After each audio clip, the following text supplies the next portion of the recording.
Maintaining the sharpening stone of the LM-RondoPlus sharpening machine is easy.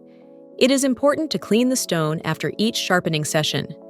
During sharpening, metal shavings from the instrument blade will loosen and stick to the surface of the sharpening stone.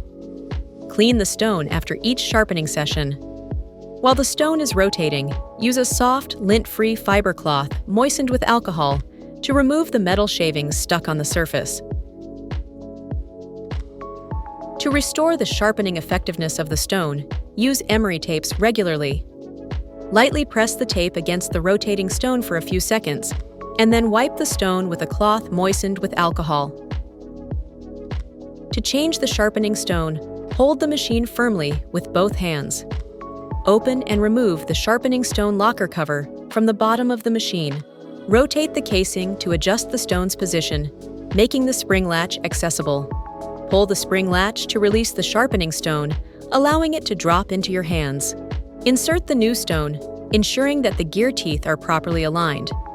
Releasing the spring latch will lock the stone into place. Reattach the locker cover